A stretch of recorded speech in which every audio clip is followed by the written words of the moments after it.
Iran के विदेश मंत्री अब्बास अरागची पाकिस्तान के दौरे पर पहुंच चुके हैं।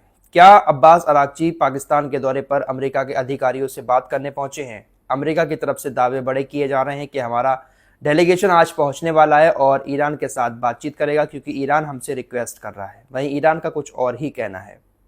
क्या है पूरा मामला? इस मामले से जुड़ी हर एक जानकारी आप लोगों को अभी आगे बताएंगे, लेकिन सबसे पहले बात इस शख्स की कर लेते हैं, क्योंकि जो कुछ भी हो रहा है वो कहीं ना कहीं इसी की वजह से हो रहा है, लेकिन इसकी जिंदगी में सुकून नहीं है। दोस्तों, पिछले साल भी मैंने आपको एक रिपोर्ट दी थी कि बेंजामिन नेतन्याहू प्रोस्टेट कैंसर से जूझ रहा है। इसके प्रोस्टेट कैंसर का ऑपरेशन भी हुआ था। कई सारी इसके अंदर और भी बीमारियां पाई गई हैं, जिसकी वजह से इसकी जो हेल्थ रिपोर्ट आती है सालाना प्रधानमंत्री की किसी भी देश की, वो रिपोर्ट भी जारी नहीं की गई थी। प्रोस्टेट कैंसर था और ये सेकंड स्टेज का कैंसर बताया जा रहा था, जिसके बाद इसका ऑपरेशन भी हुआ था। अब इसने अपने उसी प्रोस्टेट कैंसर के बारे में पूरी जानकारी पोस्ट की है।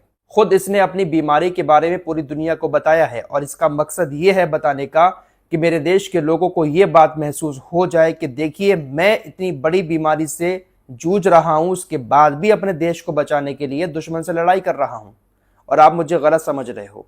ये कहीं ना कहीं एक ड्रामा है अपनी कुर्सी को बचाने का। हालांकि बीमार है, लेकिन पब्लिकली पोस्ट करके बेंजामिन नेतन्याहू अपने प्रोस्टेट कैंसर के बारे में, अपने ट्यूमर के बारे में बता रहा है। इससे इसका मकसद यही है कि ये सिंपैथी पाना चाहता है।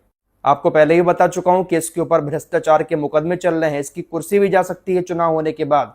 इसलिए बेंजामिन नेतन्याहू नए से नए हथकंडे अपना रहा है। हालांकि ये बात सच है कि ये बीमार है, इसको प्रोस्टेट कैंसर हुआ था, जिसके बाद इसका ऑपरेशन भी हुआ है। लेकिन कैंसर तो भाई कैंसर होता है, कितने भी ऑपरेशन करा लो, लेकिन कैंसर होने के बाद इंसान पूरी तरह से रिकवर ठीक से शायद नहीं हो पाता है। फिलहाल इसने पोस्ट करते हुए जानकारी दी, आज मेरी सालाना मेडिकल रिपोर्ट पब्लिश हुई है।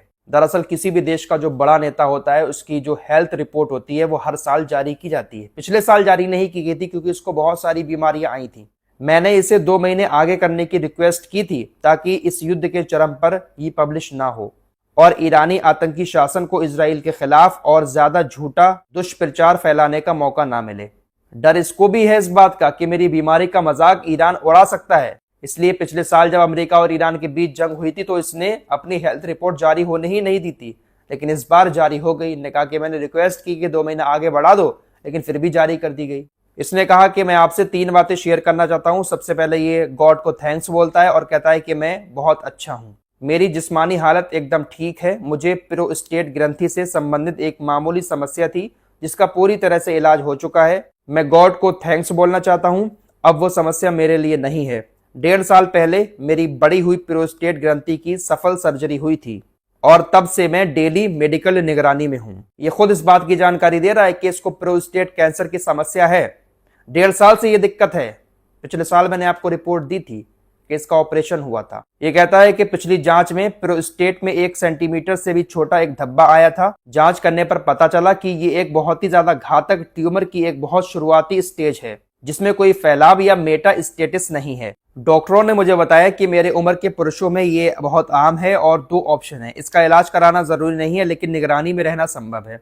आप इसके साथ भी जी सकते हैं और कई लोग ऐसा करते भी हैं। इलाज कराकर समस्या को दूर करें। आप मुझे पहले से ही जानते हैं, जब मुझे किसी संभावित खतरे के बारे में समय पर जानकारी मिलती है तो मैं तुरंत उसका समाधान करना चाहता हूं। यह राष्ट्रीय स्तर पर भी सच है और व्यक्तिगत स्तर पर भी मैंने भी यही किया। इसने अपने इस पोस्ट में लास्ट में अपनी सोच जाहिर कर दी। जिस वजह से ये अपनी बीमारी की जानकारी दे रहा है, वो वजह इसने लास्ट में दिखा दी कि राष्ट्रीय स्तर पर भी ये सच है। इसने अपने इस पोस्ट में इजरायली राष्ट्र की बात की है, यानी अपने लोगों की सिंपैथी पाना चाहता है कि देखिए, गंभीर बीमारी से मैं जूझ रहा हूं, लेकिन फिर भी आपको बचाने के लिए दुश्मन से लड़ रहा हूं, इसलिए मेरा साथ दो। आपको अगर याद हो तो 10-12 दिन पहले मैंने इसको लेकर एक वीडियो में कहा था कि इसका हश्र वो होगा कि दुनिया के लिए ये इबरत बन जाएगा, और होना है दोस्तों, ये हकीकत है। जितनी आसान जिंदगी हमें और आपको इसकी दिखती है ना, इतनी आसान शायद जिंदगी होगी नहीं। बीमारी से लड़ना इतना आसान नहीं है। बहुत सारी बीमारियों का जिक्र हुआ था, इसीलिए पिछले साल इसकी रिपोर्ट पब्लिश भी नहीं हुई थी और ऊपर से जंग चल रही है। सुबह शाम बस टेंशन में ही पड़ा रहता होगा और एक दिन इंशाअल्लाह इबरत जरूर बनेगा। आइए पाकिस्तान की तरफ चलते हैं। ईरान के विदेश मंत्री अब्बास अरागची पाकिस्तान के दौरे पर पहुंचे। जैसे ही वो पाकिस्तान पहुंचे, अमेरिका की मीडिया ने खबर चलाना शुरू कर दी। अमेरिका के नेताओं ने भी ये कहना शुरू कर दिया कि ईरान बातचीत के लिए पाकिस्तान पहुंच चुका है और आज सैटरडे को हमारे अधिकारी भी पाकिस्तान के लिए रवाना हो जाएंगे। ये बात जब बहुत तेजी के साथ फैली तो उसके बाद ईरान की तरफ से जवाब दिया गया। ईरान ने कहा कि हमारा डेलीगेशन पहली बात तो ईरान पहुंचा ही नहीं है, सिर्फ हमारे अब्बास अराक्ची पहुंचे हैं उनके अपने कुछ साथियों के साथ, और वो सिर्फ एक दौरे पर गए हैं। जैसे और देशों के अधिकारी एक आधिकारिक दौरे पर जाते हैं, ऐसे ही हमारे अब्बास अराक्ची भी गए हैं और वो पाकिस्तान के नेताओं से मुलाकात करेंगे। ईरानी विदेश मंत्रालय के स्पोक्स पर्सन ने बताया कि विदेश मंत्री अब्बास अराक्ची ने पाकिस्तान के अधिकारियों से मुलाकात की है। यह बातचीत अमेरिका द्वारा थोपे गए आक्रामक युद्ध को खत्म करने और क्षेत्र में शांति बहाल करने के लिए इस्लामाबाद की जो कोशिशें हैं उसका हिस्सा है। एरिया में शांति बहाल करने के लिए सिर्फ पाकिस्तानी नेताओं से बातचीत करने अब्बास अराक्ची पाकिस्तान पहुंचे हैं। हालांकि अमेरिका खुद कह रहा है, व्हाइट हाउस की तरफ से खुद ऐलान किया गया कि हमारे लोग भी अब सैटरडे को पाकिस्तान पहुंचेंगे क्योंकि ईरान बातचीत करना चाहता है। डोनाल्ड ट्रंप की तरफ से भी लगातार यही दावे किए जा रहे हैं कि सत्ता में बैठे हुए जो ईरान के लोग हैं वो हमसे डायरेक्ट बातचीत करना चाहते हैं। IRGC से अलग हटकर सत्ता में बैठे हुए लोग बातचीत करना चाहते हैं। इस तरह की बड़ी बड़ी बातें ट्रंप की तरफ से की जा रही हैं। हालांकि ये बातें सरासर झूठ हैं। ईरान की तरफ से ऑफिशियली कोई ऐसी बात नहीं कही गई है। फिलहाल बातचीत के कोई चांसेस दूर तक नजर नहीं आ रहे हैं, लेकिन अमेरिका दावा कर रहा है कि बातचीत बहुत जल्द अमेरिका और ईरान के बीच होने वाली है। लेबनान के बॉर्डर की तरफ चलते हैं। सीजफायर तो है वहां पर, लेकिन हमले लगातार इजराइल की तरफ से जारी हैं और इजराइल के हमलों पर पलटवार भी हिजबुल्लाह की तरफ से कर दिया गया है।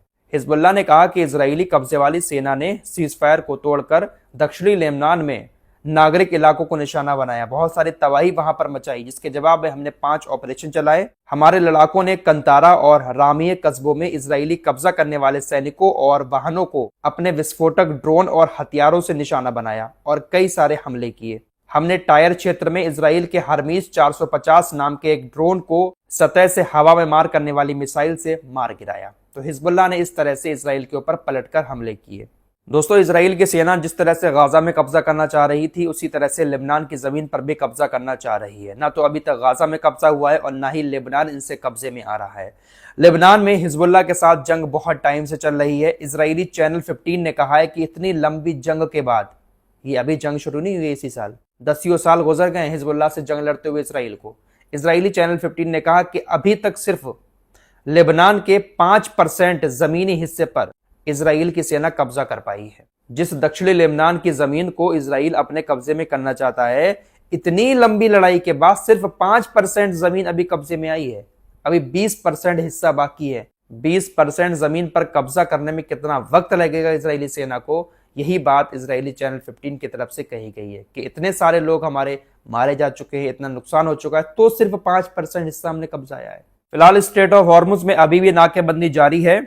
ईरान ने जो बारूदी सुरंगें बिछाई थी, उन बारूदी सुरंगों को बिछाने जहां एक तरफ अमेरिका अपने माइन स्वीपिंग शिप बुलाकर उसको हटाने की कोशिश कर रहा है, वहीं खबर यह है कि इटली भी अपने 2 माइन स्वीपिंग जहाज भेज रहा है और साथ ही साथ रसद के लिए 2 और जहाज भी भेजे जा रहे हैं। दरअसल पिछले हफ्ते पेरिस के अंदर यूरोपीय देशों की बैठक हुई थी, उसमें बहुत सारे फैसले तमाम देशों ने लिए हैं। यूरोपीय देश अमेरिका से हटकर समुद्री रास्ते को सुरक्षित बनाने के लिए इस तरह से अपने अपने जहाज स्ट्रेट ऑफ हॉर्मुज और उसके आसपास भेज रहे हैं। अमेरिका के कहने से ये लोग नहीं जा रहे हैं, बल्कि यूरोप का खुद 20% तेल और बहुत सारी जरूरत की चीजें स्ट्रेट ऑफ हॉर्मुज से गुजरती हैं। उसी के तहत इटली ने अपने 2 माइन स्वीपिंग जहाज समुद्र में उतारे। हालांकि इटली के जहाज, इटली की सेना ईरान की सेना से लड़ाई नहीं करेगी, लेकिन जो बारूदी सुरंगें बिछी हुई है उनका पता लगाकर उसको हटाने की कोशिश की जाएगी। कहां कहां तक बिछा रखी है ईरान ने। फिलहाल हालात अभी भी बिगड़े हुए हैं, जंग मुहाने पर खड़ी हुई है। थोड़ा सा मामला अगर इधर उधर होता है तो एक बार फिर से इधर उधर से हमले शुरू कर दिए जाएंगे। फिलहाल बातचीत अभी भी कंफर्म नहीं हुई है, अमेरिका ईरान के बीच होगी या नहीं होगी। इस रिपोर्ट में इतना ही। कुछ और खबरों के साथ फिर हाजिर होऊंगा। अपना ख्याल रखिएगा। अल्लाह हाफिज।